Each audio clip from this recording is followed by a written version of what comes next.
Hello पॉपुलर्स, this is your eyes median. आज की video में हम लोग पढ़ने वाले तुम्हारे क्लास 9 के क्षितिज बुक का एक बहुत ही आसान सा कविता जिसका नाम है ग्रामश्री। ये जो कविता है ना, ये थोड़ा सा लंबा है लेकिन आसान बहुत है। बाकी यार वाई फियर व्हेन आयुष भैया इज हियर एंड मैं इंपॉर्टेंट क्वेश्चन भी देने वाला हूँ, इसलिए वीडियो को एंड तक जरूर देखना। और हाँ यार, गुरु दक्षिणा में एक सब्सक्राइब जरूर कर देना क्योंकि हमारा साथ है लॉन्ग लास्टिंग। तो अब आराम से चुकू बुकू बैठो एंड चलो शुरू करते हैं आज के हमारे इस 3D एनिमेटेड वीडियो को। और सबसे पहले मैं तुम लोगों को मिलवाना चाहूंगा इस कविता के इंपॉर्टेंट कैरेक्टर से। वो कौन है उनसे तुम खुद मिलो। नमस्ते बच्चों, मैं हूं तुम्हारा कवि सुमित्रा नंदन पंत। इस पूरे कविता में मैंने प्रकृति की खूबसूरती के बारे में बताया है। तो यार कहीं तुम लोग मुझे तो नहीं ना भूल गए? मुझे भूलोगे तो कविता कैसे समझोगे? मैं हूं तुम्हारा one and only Kavita tailor भैया, जो तुम लोगों को बीच बीच में आकर इस कविता को बहुत ही अच्छे से एक्सप्लेन करेगा।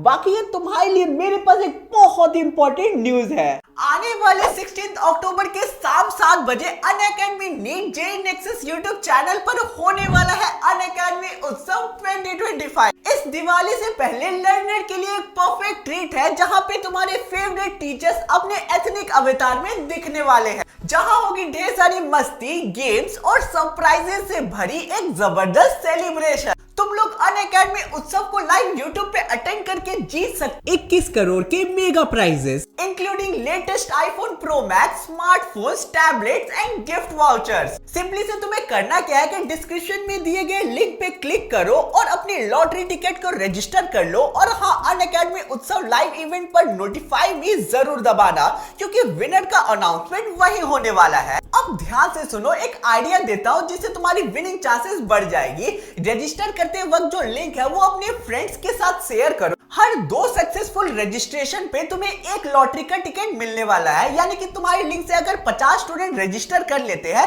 तो तुम्हें 25 लॉटरी का टिकट मिल जाएगा, जिससे तुम्हारे विनिंग के चांसेस बहुत ज्यादा बढ़ जाएंगे। एक और सरप्राइज दो, इस साल के अनअकैडमी उत्सव में है बम्पर सरप्राइज प्राइजेस, एक स्पेशल मेगा प्राइज जो केवल लाइव अटेंडेंस के लिए रिजर्व्ड है। तो यार इवेंट को तो गलती से भी मिस मत करना क्योंकि ये एक एक्सक्लूसिव एंड अनएक्सपेक्टेड ट्रीट होगा। तो यार डिस्क्रिप्शन में दिए गए लिंक पे रजिस्टर करो और तैयार हो जाओ अनफॉरगेटेबल सेलिब्रेशन के लिए। तो अब चलो कविता को शुरू करते हैं।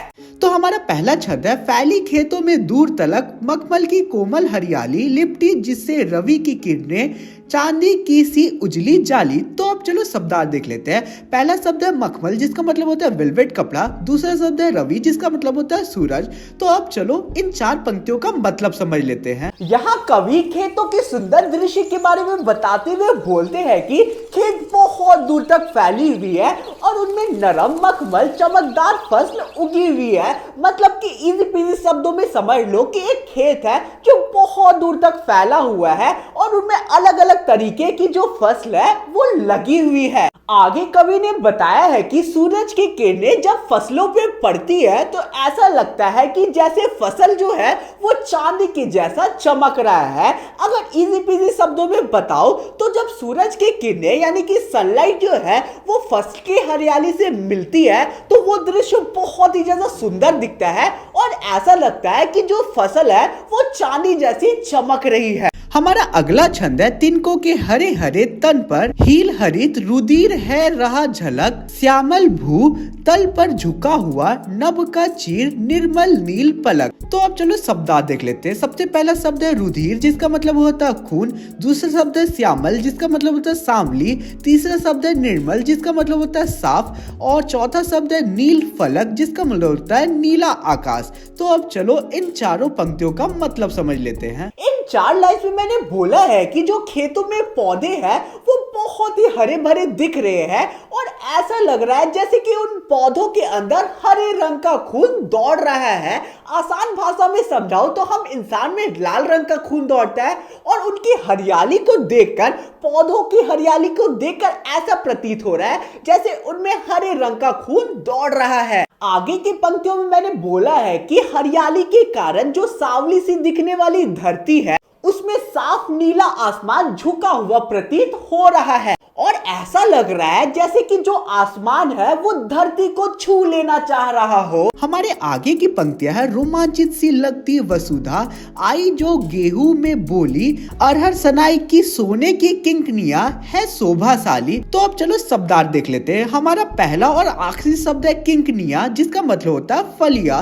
तो अब चलो इन 4 पंक्तियों का मतलब समझ लेते हैं। इन लाइन्स में कवि बोलते हैं कि जब गेहूं में छोटे छोटे दाने आ जाते हैं, जिसे हम लोग बालियां कहते हैं, तब पूरी जो धरती होती है वो बहुत ही ज्यादा रोमांचित हो जाती है, एक्साइटेड हो जाती है इस दृश्य को देखकर। बालियां किसे कहते हैं उसकी फोटो तुम लोग स्क्रीन पे देख सकते हो। छोटे छोटे जब वीट में दाने होते हैं ना, उसे बालियां कहते हैं। आई होप तुम लोग समझ गए होंगे। अरहर और सनाई पौधे की जो फलियां होती है, यानी कि जो उनका फ्रूट वाला प्रोडक्ट होता है, जो पीछे बैकग्राउंड में देख सकते हो, जब ये पेड़ में आता है तो ये पीले रंग का दिखता है, ठीक है। और पीले रंग का दिखता है इसलिए ये सोने जैसा सुंदर दिख रहा होता है सभी को। हमारे आगे की लाइन है, उड़ती भीनी तैलाकत गंध, फूली सरसों पीली पीली, लो हरित धरा से झांक रही, नीलम की कली तीसी नीली। तो अब चलो शब्दार्थ देख लेते हैं। पहला शब्द है हम लोगों का तैलाकत, जिसका मतलब होता है तेल से युक्त। दूसरा शब्द है नीलम, जिसका मतलब होता है नीले।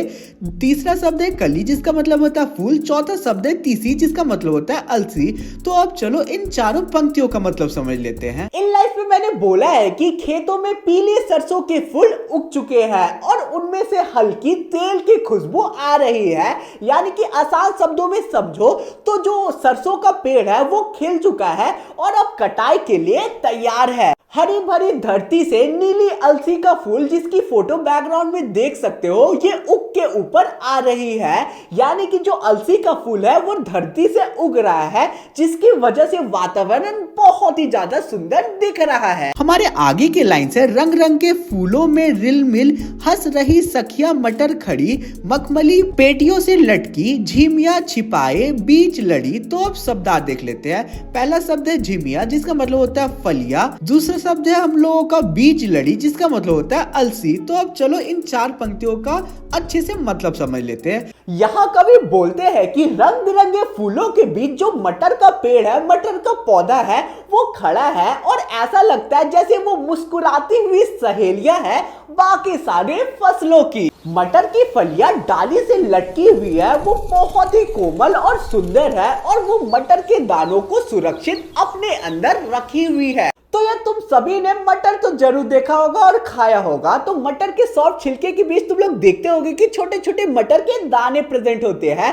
तो इन पंक्तियों में जो मटर के छिलके होते हैं उन्हें पेटी कहा गया, जो कि पेड़ से लटकी हुई है, और जो दाने हैं उन्हें ये पेटी, उन्हें ये फलियां छिपा के रखी हुई है। हमारे आगे के 4 लाइन्स है, फिरती है रंग रंग की तितली, रंग रंग के फूलों पर सुंदर, फूले फिरते हैं फूल पे, उड़ उड़ वृंतों से वृंतों पर। तो इन 4 पंक्तियों में एक डिफिकल्ट शब्द है, जो कि हम लोगों का वृंतों से वृंतों है। इसका मतलब होता है एक फूल की डंडी से दूसरी डंडी पर।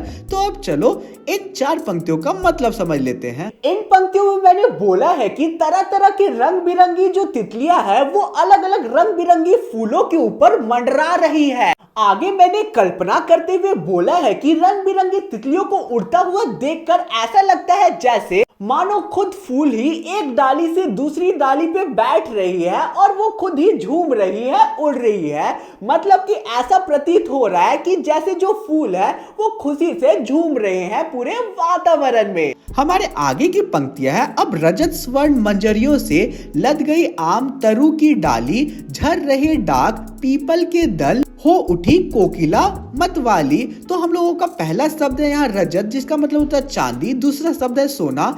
तीसरा शब्द है मंजरिया, जिसका मतलब होता है लता। मतवाली का मतलब होता है मस्त। तो अब चलो मतलब समझ लेते हैं इन पंक्तियों का। यहाँ कवि बोलते हैं कि आम के पेड़ की डालियां सुनहरी और चांदी जैसी मंजर से भर गई है।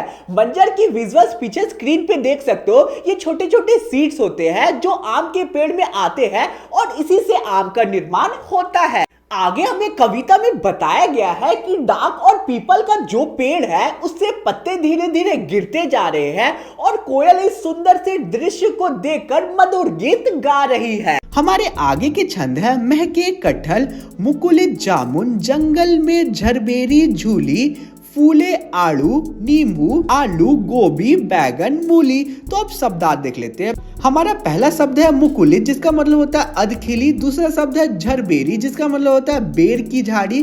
तीसरा शब्द है झुली, जिसका मतलब होता है झुक गई। चौथा शब्द हम लोगों का दाड़िम, जिसका मतलब होता है अनार। तो अब चलो हम लोग इन पंक्तियों का मतलब समझ लेते हैं। यहाँ मैंने बोला है कि कटहल जो पेड़ में लदे हुए उनसे बहुत ही अच्छी खुशबू आ रही है, और पेड़ों में जो जामुन है वो अभी भी पूरी तरीके से नहीं पके हैं। जंगल में जो मीठे बेर के झाड़ी है वो अब झुक गए हैं। क्यों झुक गए हैं? क्योंकि उसमें ढेर सारे बेर अब आ चुके हैं, जिसकी वजह से जो झाड़ी है वो नीचे अब झुक चुकी है। आड़ू, नींबू, अनार, बैगन, आलू, गोभी और मूली जो है वो अब विकसित हो गई है और खाने लायक हो चुकी है। हमारे आगे की पंक्तियां है, पीले मीठे अमरूदों में अब लाल लाल चितिया पड़ी, पक गए सुनहले मधुर बेर, अवली से तरु की डाल झड़ी। तो अब शब्दार्थ देख लेते हैं। पहला है शब्द है चितिया, जिसका मतलब होता है धारिया। दूसरा शब्द है सुनहले, जिसका मतलब होता है सुनहरे। तीसरा शब्द है जड़ी, जिसका मतलब होता है भर गई। तो अब चलो पंक्तियों का मतलब समझ लेते हैं। इन लाइफ में कभी बोलते हैं कि पीले पीले मीठे अमरूदों में लाल धारियां आ गई है, मतलब कि वो पक चुकी है। सुनहरे मीठे बेर भी अब पक चुके हैं और पेड़ की डालियां आंवलों से भर चुकी है। हमारे आगे के छंद है, लह लह पालक, मह मह धनिया, लौकी औ सेब फैली फैली, मखमली टमाटर हुए लाल, मिर्चों की बड़ी हरी थैली। तो शब्दार्थ देख लेते हैं। पहला शब्द है लहला, जिसका मतलब होता है लहरा रही है। दूसरा शब्द है तुम लोगों का महमा, जिसका मतलब होता है महक रही है। तीसरा शब्द है फली, जिसका मतलब होता है बेल। चौथा शब्द है हम लोगों का मखमल, जिसका मतलब होता है कोमल। तो अब चलो इसका मतलब समझ लेते हैं। यहाँ मैंने बोला है कि जो पालक है वो लंबी होकर हवा में झूल रही है और झूम रही है। जो धनिया है उससे बहुत ही अच्छी खुशबू हवा में फैल रही है। लौकी भी बड़ी हो चुकी है, यानी कि कद्दू कटेगा तो सब में बटेगा वाला सीन हो गया है। और जो सीम है वो बहुत ही ज्यादा फैल चुकी है। टमाटर भी लाल हो चुके हैं, यानी कि आह टमाटर, बड़े मजेदार वाला सीन हो चुका है कविता में। और हमारी जो मिर्ची है वो भी हरी होकर विकसित हो चुकी है, खाने लायक हो चुकी है। हमारे आगे की पंक्तियां है, बालू के सांपों से अंकित गंगा की सतरंगी रेती, सुंदर लगती सरपत छाई, तट पर तरबूजों की खेती। तो अब चलो शब्दार्थ देख लेते हैं। पहला शब्द है तुम लोगों का रेती, जिसका मतलब होता है रेत। दूसरा शब्द है तट, जिसका मतलब होता है किनारे पर। तीसरा शब्द है तुम लोगों का सरपत, जिसका मतलब होता है झाड़ियां। तो अब चलो इन पंक्तियों का मतलब समझ लेते हैं। इन लाइफ में कभी बोलते हैं कि गंगा के किनारे जो रेत है उनमें सांप जैसी टेढ़ी मेढ़ी लकीरें घिंच गई है, और जो रेत है उनमें जब धूप पड़ रही है तो रेत सतरंगी कलर का दिख रहा है। गंगा के किनारे जो तरबूजों की खेती की गई है उसकी जो झाड़ियां है तरबूजों की वो बहुत ही ज्यादा सुंदर दिख रही है। हमारे आगे की पंक्तियां, उंगली की कंघी से बगुले कल की सवारते हैं कोई, तिरते जल में सुरखा पुलिन पर मगरौटी रहती सोई। तो अब चलो शब्दार्थ देख लेते हैं। पहला शब्द है सुरखाब, जो कि एक पक्षी का नाम है। दूसरा शब्द है मगरौटी, जो एक और पक्षी का नाम है। तीसरा शब्द है पुलिन, जिसका मतलब होता है किनारे। तो अब चलो इन पंक्तियों का मतलब समझ लेते हैं। इन पंक्तियों में मैंने कल्पना करते हुए बोला है कि जो बगुले हैं वो अपने चोंच से अपने सिर के बालों को संवार रहे हैं, जैसे कि एक इंसान अपने हाथों से अपने बाल को संवारता है। आगे मैंने बोला है कि सुंदर सुरखाब पक्षी, जिसकी बैकग्राउंड में तुम लोग फोटो देख सकते हो, ये आराम से पानी में तैर रही है। और किनारे में एक चिड़िया जिसका नाम मगरौटी है वो आराम से सोई हुई है। हमारे आगे के छंद है, हसमुख हरियाली हिम आतम, सुख से अलसाए से सोए, भीगी अधियाली में निसी की तारक, स्वप्नों में से खोए। तो अब चलो शब्दार्थ देख लेते हैं। पहला शब्द है हिम आतप, जिसका मतलब होता है सर्दी की धूप। दूसरा शब्द है अधियाली, जिसका मतलब होता है अंधेरे से युक्त। तीसरा शब्द है निसी, जिसका मतलब होता है रात। तो अब चलो हम लोग इन पंक्तियों का मतलब समझ लेते हैं। यहाँ कवि बोलते हैं कि सर्दी की धूप से खेतों की हसमुख हरियाली बहुत ही ज्यादा सुस्त हो गई है और शाम होते ही वो सो जाती है। रात में अंधेरा होने के बाद जो फसलें हैं वो तारों के सपनों में खो जाती है। सीधा साधा मतलब में यहाँ पे यही बोला गया है कि रात होते ही जो खेत है वो बहुत ही ज्यादा शांत हो जाता है और वहां पे कोई भी हलचल नहीं होती है। हमारे आखिरी के 4 लाइन है, मरकट डिब्बे से खुला ग्राम, जिस पर नीलम पर आच्छादन, निरुपम हिमांत में संगम शांत, निज शोभा से हरता जनमन। तो शब्दार्थ देख लेते हैं। सबसे पहला शब्द है मरकट, जिसका मतलब होता है हरे रंग का रत्न।